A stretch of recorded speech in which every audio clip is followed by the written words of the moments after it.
Okay, अब मैं बात कर रहा था in other hand we would go and discussion with the other hand about the oxygen constituent और ऑक्सीजन मॉलिक्यूल्स। ऑक्सीजन मॉलिक्यूल्स के साथ क्या है, ऑक्सीजन मॉलिक्यूल्स तब बनता है और ये हमेशा O2 के फॉर्म पर रहता है, ये तो आप लोगों को पता होगा। जब ये O2 के फॉर्म पर रहता है तो ये दो अलग अलग एक ही एलिमेंट के, एलिमेंट क्या है, ऑक्सीजन ही है, लेकिन एलिमेंट एक ही एलिमेंट की दो एटम को कॉन्स्टिट्यूएंट करके रखता है, अपने साथ ज्वाइन करके रखता है और फॉर्म करता है O2। दैट मीन्स यदि O2 फॉर्म करता है तो इसको अपन लोग डाई एटॉमिक के अंदर रखते हैं। Why?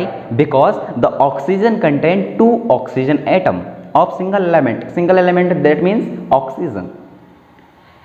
The oxygen is also contain three atom. Oxygen is also contain three atoms and form ozone. How? Single atom, second atom and third atom, and its form ozone. Ozone. What is the formula of ozone? O3. That means now the triatomic nature is also followed by the oxygen. Now we would come on the table, the atomicity of some element. So what is a meaning of atomicity? What is a meaning of atomicity? So atomicity का मतलब होता है the number of atoms, molecules, the number of, एक minute देख लेते हैं इसमें क्या है atomicity क्या है, the number of atom constituent or molecules, the number of atom constituent or molecules, मतलब कि बहुत सारे हो सकते हैं, मे बी मोर देन 2 और 4 5 6 7 एटम जब आपस में ज्वाइन करते हैं और मॉलिक्यूल्स बनाते हैं तो इसको अपन लोग बोलते हैं, इस नेचर को बोलते हैं एटॉमिसिटी। तो जो मैंने यहाँ लिखी है atomicity of some element, that means the number of constituent of number of atom constituent or molecules is known as the atomicity properties. Okay, so you can write the what is a atomicity any place बेटा जहाँ मैं लिख सकूँ। चलिए यहाँ ही लिख देता हूँ, क्या लिखेंगे आप लोग इसमें एटॉमिसिटी करके लिखिए, the number of atom constituent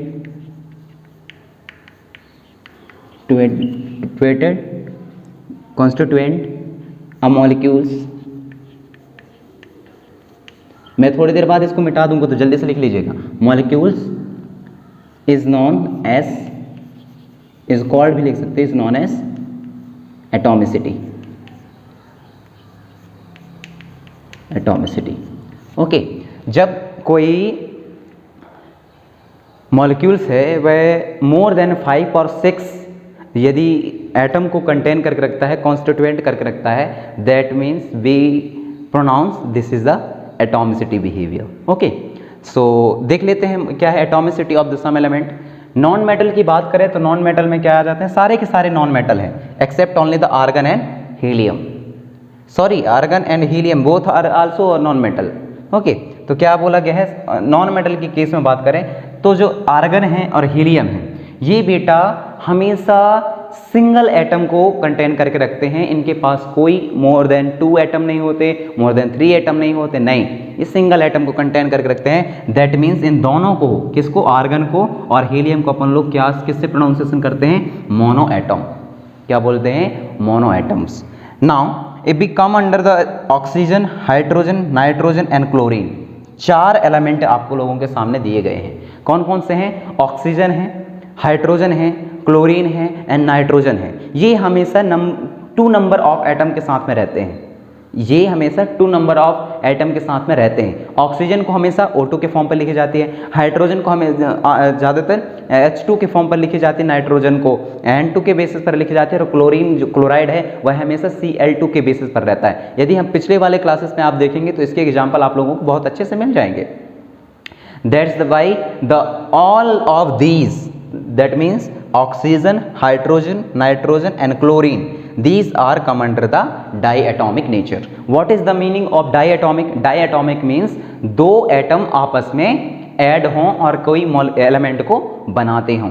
देखिए तो 2 एटम कौन कौन से हैं यहाँ, ऑक्सीजन पे देखिए तो ऑक्सीजन के 2 एटम हैं, वो जब ऑक्सीजन ऑक्सीजन आपस में मिलते हैं तब ऑक्साइड ऑक्साइड आपस में मिलते हैं तब क्या बनाते हैं, ऑक्सीजन बनाते हैं। हाइड्रोजन को भी इस तरीके से लिखी जाती है H2 के फॉर्म पे, नाइट्रोजन को भी ऐसे लिखी जाती है N2 के फॉर्म पे, और क्लोरीन को भी लिखी जाती है Cl2 के फॉर्म पे। नेक्स्ट देखिए फास्फोरस और सल्फर की बात कही गई है। सो फास्फोरस थोड़ा सा अलग नेचर का है, फास्फोरस थोड़ा सा अलग नेचर का है। किस तरीके से अलग नेचर का है? फास्फोरस जो है हमेशा बेटा ज़्यादातर 4 एटम को कॉन्स्टिट्यूएंट करके रखता है, वो भी खुद की सेम एलिमेंट के 4 एटम को। देखिए जो एटम है वह सिंगल एलिमेंट के बहुत सारे एटम हो सकते हैं, एक ही एलिमेंट के बहुत सारे एटम हो सकते हैं, और ऐसा भी हो सकता है कि जो एटम है और जो कंपाउंड बना के रखा है वो अलग अलग एलिमेंट से बिलोंग करते हों। ओके, तो ऐसे भी केसेस देखने को मिलती है अपन लोगों को। तो फास्फोरस के बारे में क्या एक चीज़ भी बताई गई है कि ये टेट्रा एटॉमिक नेचर का होता है, मतलब कि ज़्यादा मोस्ट ऑफ द टाइम ये 4 एटम से कंटेन रहता है। नाउ सल्फर की बात करें तो sulphur its come under the polyatomic nature. Polyatomic nature मेरे ख्याल से ये टेबल जो कि atomicity of the some element के बारे में बताई गई है वो आप लोगों को बहुत अच्छे से समझ में आया होगा। क्या बोला मैंने? Molecules of element constituent of single type of atom is known as the molecules of element.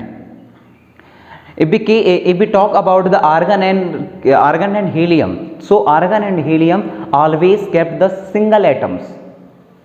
Now on other hand, if we talk about the oxygen, so oxygen it's made of more than 2 atoms, oxygen is made 2 atoms and oxygen is contain 2 atoms.